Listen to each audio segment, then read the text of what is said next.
illegal immigrants is a problem. Yeah.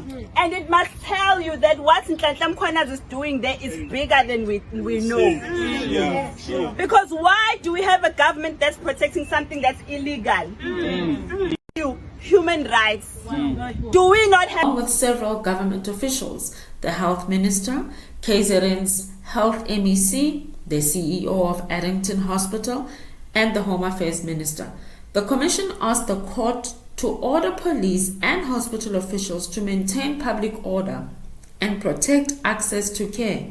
They also wanted Dudula and March to be barred from demanding identity documents from patients at hospitals.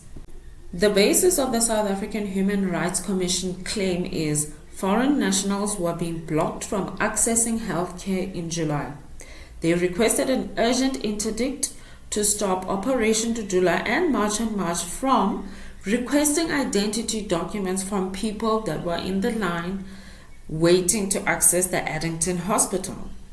They also then requested the police, or they wanted to interdict the police as a result of the police failing to arrest the members of Dudula and March because they wanted the police to arrest them on the basis of them requesting identity documents from the people who are wanting to access the healthcare facility. I do want to point out something to you. The current leadership of the South African Human Rights Commission, so the head of research at the South African Human Rights Commission is a Dr. Martin Nzibirwa. He is a Ugandan national. The South African Human Rights leadership currently is that of a Ugandan national. The South African Human Rights is not being led by a South African. It's being led by someone else. So here's the argument that was led by the Human Rights Commission. Advocate Mohammed Suleiman argued that the matter was urgent. He cited incidents from July where foreign nationals were asked, give us the documents to indicate that you are legally in the country. But the respondents, they pushed back.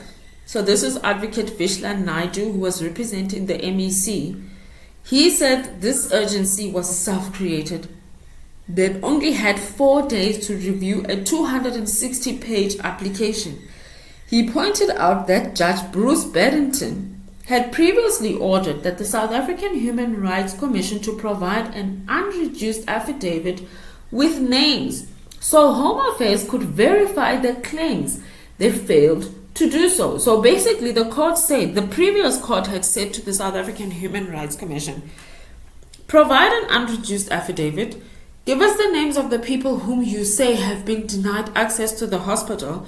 We are going to give it to Home Affairs. Home Affairs is going to then verify that they are legally in the country, and then we will consider the matter.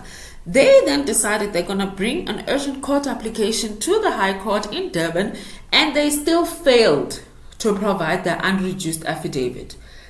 Advocate Griffiths Madonsela, who was representing Ngobese, along with Zandile, had called the matter weighty. It's too serious. It's too serious for an urgent hearing.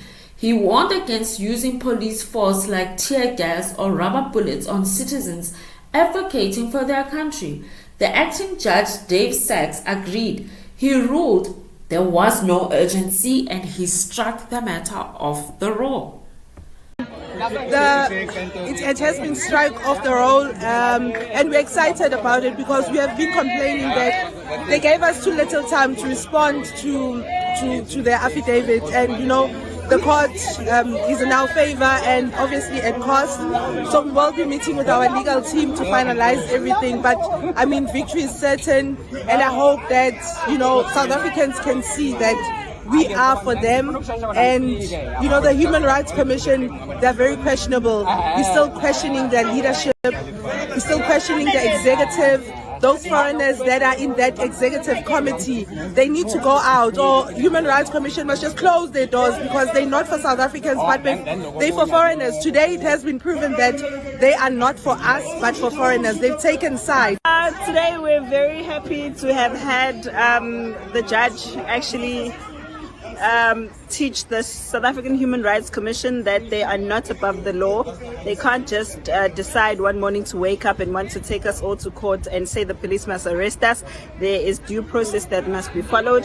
And we know that this is not the end. It doesn't mean that the case is gone completely, but it does mean that it gives us enough time to prove the things that we have been saying. We have been saying that we are not stopping South Africans. We are not stopping people who are correctly documented. But we do not want people who are not supposed to be in our country getting laws favor them so that they can deplete the resources that we already don't have. The country is on its knees. The finance minister confirmed this. The police minister confirmed this. The health minister confirmed this. So the outcome is